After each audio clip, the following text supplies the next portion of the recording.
Olá pessoal, bom dia. Sejamos bem-vindos a mais um momento dos nossos episódios diários, uma produção da Comunhão Espírita de Brasília, que nós estamos aqui trabalhando de maneira sequencial o livro Pão Nosso. Estamos no capítulo 89, intitulado Bem-aventuranças, que tem uma passagem de Jesus no Evangelho de Lucas, que diz o seguinte: Bem-aventurados sereis quando os homens vos aborrecerem e quando vos separarem, vos injuriarem e rejeitarem o vosso nome como mal por causa do Filho do Homem. Lucas, capítulo 6, versículo 22. As bem-aventuranças trazidas por Jesus no Evangelho de Mateus, por exemplo, no capítulo 5, significam muito um processo de mergulho dentro de si. Significa muito um processo de expansão da consciência no sentido de cristianização do pensamento. E as premissas que Jesus deixa para a humanidade ainda são difíceis de seguir, porque requerem muita abnegação, requerem humildade, requerem, por exemplo, a administração do orgulho, da vaidade e do egoísmo. E quando Emmanuel traz essa passagem de Lucas, que uma das bem-aventuranças é nós observarmos conflitos por causa da prática cristã. É muito difícil isso, é muito difícil.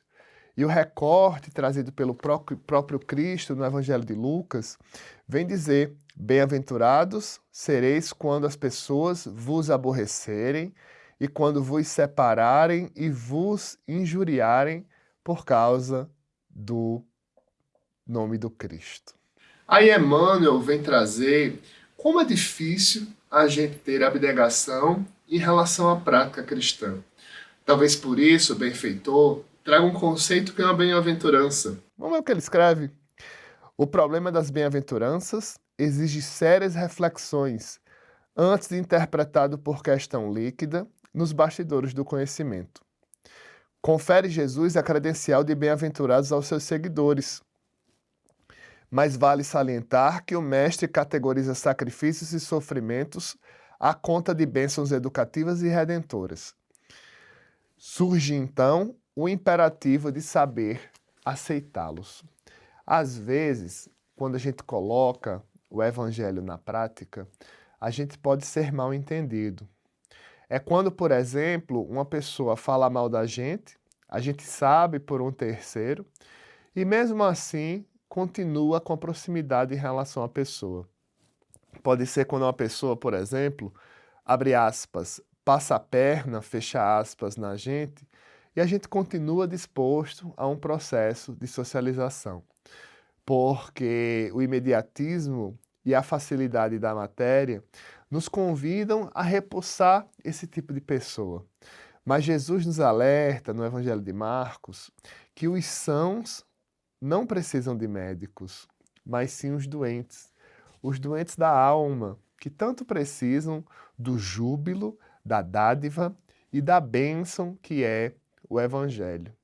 E quando a gente sofre um ataque, quando a gente sofre uma calúnia, uma maledicência e permanece incólume, às vezes as pessoas não entendem. Às vezes até a gente. Quando a gente está quebrando um paradigma do orgulho, por exemplo, a gente pensa, não vou conseguir, mas pelo menos eu vou tentar. E assim a gente vai aí sendo efetivamente um seguidor do Cristo, às vezes, mesmo contra a nossa vontade. Mas o Evangelho é uma prática de experimentação social. Ainda sobre isso, Emmanuel vem falar sobre o processo de socialização da vida. A maioria dos menos favorecidos no plano terrestre, se visitados pela dor, preferem a alimentação e o desespero. Se convidados ao testemunho de renúncia, resvalam para a exigência descabida e quase sempre, em vez de trabalharem pacificamente, lançam-se às aventuras indignas de quantos se perdem ou desmesurada ambição. Ofereceu Jesus muitas bem-aventuranças. Raros, porém, desejam-nas.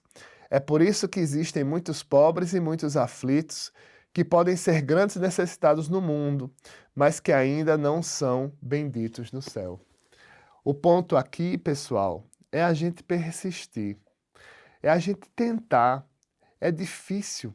Por isso, por exemplo, que nós temos inúmeras reencarnações para colocar o evangelho, que nós já sabemos de outras reencarnações, efetivamente na prática. É um processo contínuo, é um processo permanente. E principalmente, não é um processo fácil. É preciso que a gente se fortaleça na fé. E por falar em fé, temos em Jesus Cristo, o nosso único Salvador, conforme escreve Paulo na carta aos Tessalonicenses, um grande exemplo de abnegação. E se tem alguém que nos ensina sobre essas bem-aventuranças do amor ágape, do amor divino, é Jesus Cristo. E você, qual é a melhor passagem que você acha, em termos de humildade, que Jesus nos traz? Esse capítulo te lembrou alguma parábola? Se sim, digita aí. Um abraço e até a próxima.